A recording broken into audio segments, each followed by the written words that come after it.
4 दिन की है ये जिंदगी,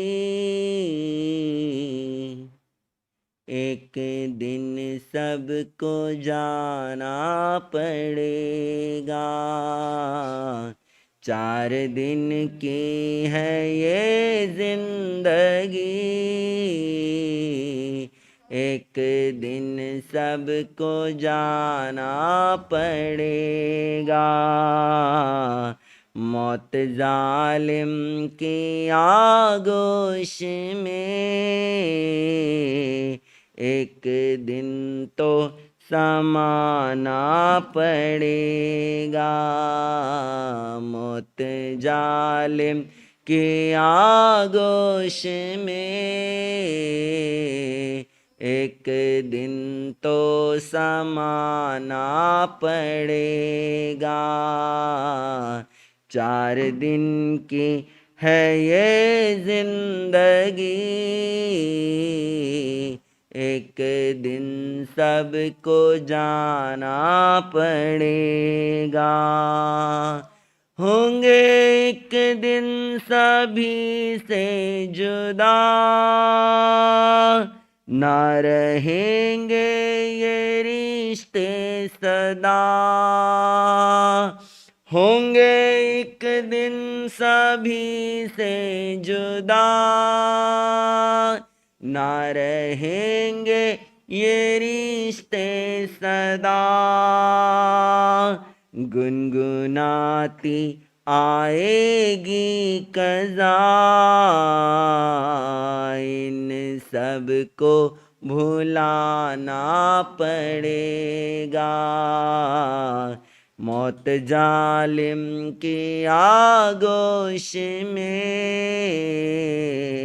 एक दिन तो समाना पड़ेगा। 4 दिन की है ये जिंदगी, एक दिन सबको जाना पड़ेगा। प्यार करते मुझे आज जो, मरते मेरे ऊपर आज जो। प्यार करते मुझे आज जो, मरते मेरे ऊपर आज जो। ना करेंगे तुझे याद वो, ख्याल दिल से भुलाना पड़ेगा। ना करेंगे तुझे याद वो, ख्याल दिल से भुलाना पड़ेगा। मौत जालिम की आगोश में एक दिन तो समाना पड़ेगा। 4 दिन की है ये जिंदगी, एक दिन सबको जाना पड़ेगा। इस जहां के किसी मोड़ पर ये हंसी महफिलें छोड़ कर, इस जहां के किसी मोड़ पर ये हंसी महफिलें छोड़ कर, दिल के अरमानों को तोड़ कर भरी दुनिया से जाना पड़ेगा। दिल के अरमानों को तोड़ कर भरी दुनिया से जाना पड़ेगा। मौत जालिम की आगोश में एक दिन तो समाना पड़ेगा। 4 दिन की है ये जिंदगी, एक दिन सबको जाना पड़ेगा। हंसते गाते थे कल जो यहाँ, क्या खबर की गए वो कहाँ। हंसते गाते थे कल जो यहाँ, क्या खबर की गए वो कहाँ। रहा इनका ना कोई निशान, खुद को एक दिन मिटाना पड़ेगा। रहा उनका ना कोई निशान, खुद को एक दिन मिटाना पड़ेगा। मौत जालिम के आगोश में एक दिन तो समाना पड़ेगा। 4 दिन की है ये जिंदगी, एक दिन सबको जाना पड़ेगा। तेरी दौलत और महलो मकान, अंत होंगे ये सब ये कहाँ। तेरी दौलत और महलो मकान, अंत में होंगे ये सब कहाँ। रह जाएंगे सब ही यहाँ, मोह इनसे हटाना पड़ेगा। रह जाएंगे ये सब ही यहाँ, मोह इनसे हटाना पड़ेगा। मौत जालिम के आगोश में एक दिन तो समाना पड़ेगा। 4 दिन की है ये जिंदगी, एक दिन सबको जाना पड़ेगा। 4 दिन की है ये जिंदगी, एक दिन सबको जाना पड़े। परम तारक देवाधिदेव अरिहंत परमात्मा श्री सिमंदर स्वामी भगवान के श्री चरणों में अनंत अनंत आस्था के साथ अनंत अनंत वंदन, अनंत नमन। चरम तीर्थंकर क्षमा श्रमण सिद्ध परमात्मा प्रभु महावीर स्वामी के श्री चरणों में अनंत अनंत आस्था के साथ अनंत अनंत वंदन, अनंत नमन। परम उपकारी जिन शासन देव जिन शासन माता को नमन। आत्मज्ञानी सद्गुरुदेव परमात्मा स्वरूप परम पूज्य युग प्रधान आचार्य भगवान के श्री चरणों में अनंत अनंत आस्था के साथ वंदन नमन करने के अनंतर श्रवण संघीय प्रमुख मंत्री श्री शिरीष जी महाराज के श्री चरणों में वंदन नमन। आत्मप्रिय स्नेही साथी मुनिवृंद, भव्यात्माओं, कवि की ये मधुर पंक्तियां हमें कुछ संदेश दे रही है। 4 दिन की है ये जिंदगी, एक दिन सबको जाना पड़ेगा। मौत जालिम की आगोश में एक दिन सबको समाना पड़ेगा। जानते तो सभी है, परंतु उसके ऊपर अमल कितना करते हैं, उसे अनुभव में कितना लाते हैं, यह प्रत्येक के लिए अपना अपना विषय है। कुछ ही दिन बीते हैं, पर्वाधिराज पर्व पर्यूषण को पूर्ण हुए। इन पावन पवित्र दिवसों में आप सब ने उन 90 महान आत्माओं का वर्णन श्री अंतकृत दशांग सूत्र के माध्यम से सुना। उन 90 महान आत्माओं में एक आत्मा श्री अतिमुक्त कुमार, जब उन्होंने भगवान की वाणी सुनी तो वाणी सुनने के पश्चात जब वो अपने माता पिता के पास आते हैं और माता पिता को कहते हैं कि हे माँ, हे अम्ब, हे तात, शास्त्र की भाषा है कि हे माता, हे पिता, मैं दीक्षा लेना चाहता हूँ। तो माँ कहती है तुम क्या जानते हो, दीक्षा क्या होती है, तुम अभी बच्चे हो, असंबुद्धेसी तुमम पुत्ता किम तुम जानासी, कि तुम क्या जानते हो, कुछ भी नहीं जानते। तो वो जो अतिमुक्त कुमार ने प्रश्न का समाधान दिया था, बड़ा सुंदर समाधान था, हमारे जीवन में अपनाने योग्य है। सुनते तो प्रतिवर्ष है, प्रति समय है, परंतु अपनाते कितना है यह हमारा स्वयं का पुरुषार्थ है। अतिमुक्त कुमार ने माता के सामने जब माँ ने कहा कि तुम क्या जानते हो, पिता ने कहा तुम क्या जानते हो, तो अतिमुक्त कुमार ने कहा था माँ, जिसे मैं जानता हूँ उसे मैं नहीं जानता, और जिसे मैं नहीं जानता उसे मैं जानता हूँ।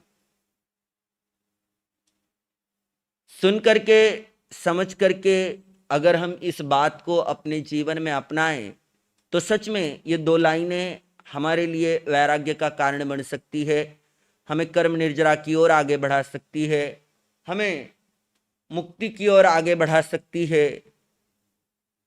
उन दो लाइनों में अतिमुक्त कुमार ने इतनी सी बात कह दी कि हे माँ, जिसे मैं जानता हूं उसे मैं नहीं जानता, और जिसे मैं नहीं जानता उसे मैं जानता हूं। माँ कहती है बच्चा क्या पहेलियां खेल रहा है। आपको भी लगता है ना, छोटे छोटे बच्चे पहेलियां खेलते रहते हैं। तो माँ पुनः कहती क्या कह रहे हो, कुछ समझ तो आ नहीं रहा कि जिसे तुम जानते हो उसे नहीं जानते, और जिसे तुम नहीं जानते उसे जानते हो। तो वो माँ का सवाल और उसका विश्लेषण पुत्र के द्वारा किया गया। माँ को संबोधित करते हुए पुत्र कहता है हे माँ, जिसे मैं जानता हूं उसे मैं नहीं जानता। मतलब हे माँ, यह मैं जानता हूं निश्चित रूप से कि जो जन्मा है उसे मृत्यु आनी है, जो पैदा हुआ है उसने मरना है, यह निश्चित है। परंतु जिसे मैं जानता हूं उसे मैं नहीं जानता। यह तो मैं जानता हूं कि मौत आनी है, परंतु कब, कहां, किस प्रकार, किस स्थिति में, किस समय, कैसे आएगी, यह मुझे नहीं पता। आपको पता है? बता दो। अगर आपको पता हो तो आप बता दो, तो उसके प्रश्न का समाधान हो जाएगा। परंतु यह बात सर्वथा सत्य है कि हम नहीं जानते कि हम कब मरेंगे, कैसे मरेंगे, किस प्रकार मरेंगे, किस अवस्था में मरेंगे, कब, किस समय ये सांसों का खजाना कम हो जाएगा और ये चला चली का मेला प्रारंभ हो जाएगा। हम नहीं जानते हैं, परंतु इतना अवश्य जानते हैं कि जो जन्मा है उसे मरना है। सांस का आना जहां जन्म है वहां सांस का जाना मृत्यु है। परंतु इन दोनों के बीच में जो सांसें चल रही है वो जीवन है। अब उस जीवन को आचार्य भगवान फरमाते हैं कि हमें इनकैश करना है। कैसे करेंगे? हमारे लाइफ का एक रूटीन बन गया है, जीवन का एक दैनिक समय सारिणी बन गई है। सुबह उठना है, उठने के बाद नहाना है, धोना है, फिर तैयार होना है, नाश्ता करना है, व्यापार व्यवसाय के लिए जाना है, वहां बैठकर कमाना है, वापस घर आना है, खाना है, पीना है और सो जाना है। क्या हमारा जीवन यहीं तक सीमित है? सोचना चाहिए, चिंतन करना चाहिए। क्या इतना ही जीवन है या इसलिए ही जीवन मिला था? अगर इसलिए ही जीवन मिला था तो वो बुद्ध पुरुष, वो मुक्त पुरुष, वो परमात्मा, तीर्थंकर परमात्मा, उनके पास तो ये सब कुछ बड़ी आसानी से उपलब्ध था। सभी राजा महाराजाओं के घर में उत्पन्न हुए, तो उनके पास इन सब चीजों की कमी नहीं थी, फिर उन्होंने संसार क्यों त्यागा? यह एक चिंतन करने योग्य प्रश्न है। क्यों उन्होंने वो सब कुछ छोड़ दिया और स्वयं को उस कंटका किरण मार्ग पर आगे बढ़ाया, जिस मार्ग में कठिनाइयां ही थी, जिस मार्ग में सुख नहीं था, जिस मार्ग पर चलकर उन्होंने सच्चे सुख की खोज की? क्योंकि वो ये जानते थे कि जन्म मृत्यु शरीर का हो रहा है, आत्मा केवल भव परिवर्तन करती है। आत्मा न जन्मती है न मरती है, आत्मा सदा से थी, सदा से है, अनादिकाल से ये यात्रा चल रही है। भगवान ने अभी 2-3 दिन पहले ही प्रवचन में फरमाया था कि 3 ज्ञान तो गर्भ से ही लेकर के आए थे, चौथा ज्ञान दीक्षा लेते ही हो गया। तो इस तरह 4 ज्ञान के तो वो धर्ता थे। सब कुछ जानते हुए भी उन्होंने अपने कदम उस वैराग्य पथ पर आगे बढ़ाए। बताओ, इतना इतना सा ज्ञान तो आपको भी है कि जो जन्मा है उसे मरना है। आप अपने जीवन को, अपने पांव को, अपने कदमों को कितना उस वैराग्य के पथ पर आगे बढ़ा रहे हो। वैराग्य का मतलब सिर्फ ये नहीं है कि आज सब कुछ छोड़ दिया, मुखोसरी का बांध करके स्थानक में आके बैठ गए। वो तो समय आएगा तब होगा, वो करना नहीं पड़ेगा, वो घटेगा। परंतु आज क्या हम कर सकते हैं? हमारा जो रूटीन लाइफ है, उस रूटीन लाइफ को हम कितना वैराग्यमय जी सकते हैं, इसके बारे में चिंतन करने की आवश्यकता है कि कितने कम में हमारा कार्य हो सकता है, किस तरह हम कर्म निर्जरा की ओर आगे बढ़ सकते हैं, कर्म बंधन को रोक सकते हैं। यह हमको प्रतिपल प्रतिक्षण सोचना है। जैसे भरत महाराजा जब परमात्मा प्रभु ऋषभदेव के समोशरण में गए तो उनसे प्रश्न किया कि इस समोशरण में ऐसा कौन सा भवी जीव है जो मुक्ति को प्राप्त करने वाला है? तो परमात्मा ने फरमाया कि ये भरत चक्रवर्ती जो है वो मोक्ष को प्राप्त करेगा। तो उस समय में वहां एक स्वर्णकार भी बैठा हुआ था, सोने के आभूषण बनाने वाला। तो उसके मन में एक शंका उत्पन्न हुई, उसके मन में एक भावना उत्पन्न हुई। आपने कहानी कई बार सुनी है। उसके मन के अंदर ये भाव उत्पन्न हुए कि कैसे ये जो है मोक्ष जा सकता है। ये तो चक्रवर्ती है, 6 खंड का राजा है, इसकी इतनी रानियां हैं, इतना बड़ा महल है, इतने दास दासियां हैं, और तो और इसकी इतनी संपदा है।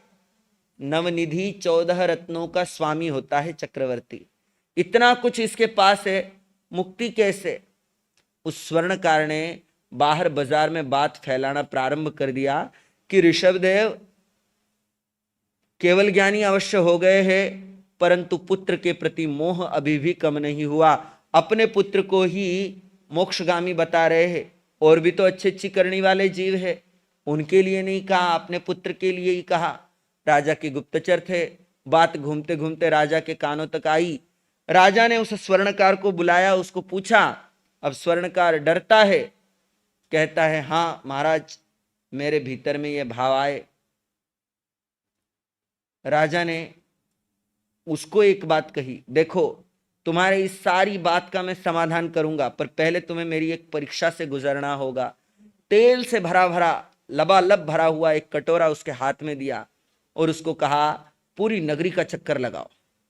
उधर अपने दास दासियों को सबको एक आज्ञा दे दी कि नगरी में जितने त्रिपथ है, चतुर्पथ है, जो 4 चौराहे है, 3 मार्ग जहां पर मिलते हैं, वहां पर सब क्या करो, नाटक आदि दिखाओ, ऐसे नगरी को सजा दो, इस तरह से कर दो। ऐसा एक बाहर आज्ञा प्रसारित कर दी। अब बाहर नाटक हो रहे, सब कुछ हो रहे, उसके हाथ में कटोरा है, कटोरा तेल से लबालब भरा हुआ है, और उसको बोल दिया कि तेरे पीछे 2 सैनिक नंगी तलवार लेकर के चलेंगे, एक बूंद नीचे गिर गई तो ये तेरा धड़ से सर अलग कर देंगे, मेरी आज्ञा लेने के लिए यहां नहीं आएंगे। अब वो स्वर्णकार अपने जीवन को बचाने के लिए ध्यान केवल उस कटोरे के ऊपर देता है, पूरे नगर की परिक्रमा करता है, घूम रहा है सारे नगर में, जैसे जैसे राजा ने बताया है उस राजमार्ग से निकल रहा है। ध्यान कहाँ है? कटोरे के ऊपर। घूम फिर करके आता है राजमहल में, राजमहल में आने के बाद राजा को सुरक्षित रूप से वो कटोरा सौंपता है कि महाराज देख लो, साइड में कहीं पर भी आपको तेल की लकीर नहीं दिखेगी, इसमें से एक बूंद भी नीचे नहीं गिरी है। कटोरा राजा के सेवकों ने ले लिया, रख दिया। अब राजा उसको प्रश्न करते हैं, तुम नगरी में गए, तुमने क्या देखा? सवाल क्या है? तुम नगरी में गए, तुमने क्या देखा? तो आचार्य भगवान पधार रहे हैं। जय हो विजय हो महात्मा पुरुषों की, जय हो विजय हो महात्मा पुरुषों की सदा काल, जय हो विजय। बोलिए आत्मज्ञानी सद्गुरुदेव युग प्रधान आचार्य सम्राट श्री शिवजी महाराज की वंदना करेंगे। आया हीरम भरणाही करेगी वंदनाही, नाम स्वामी सत्कारेमि सम्मानेमि कल्याणं मंगलम देवयं चेत्।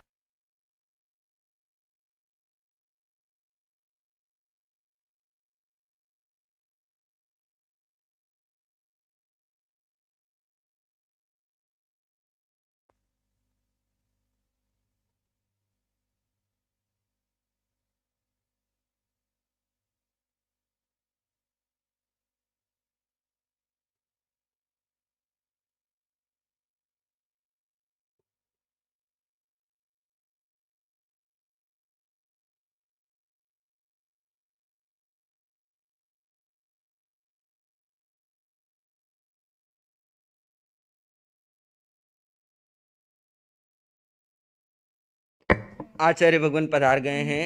अधिक बात लंबी नहीं करूंगा। राजा ने उसको पूछा कि तुमने क्या देखा? वो कहता है, महाराज मेरे ध्यान में तो केवल यही था कि दो सेवक पीछे चल रहे हैं, तलवार खुली है, बूंद गिरेगी तो मौत निश्चित है। अब राजा उसको समझाता है कि तुमने बाहर जो प्रचार किया वह भी अन्यथा है, मेरे भीतर में भी सदैव ये याद रहता है कि मृत्यु आनी है, और आने वाली मृत्यु के लिए मैं सदैव सजग रहता हूँ।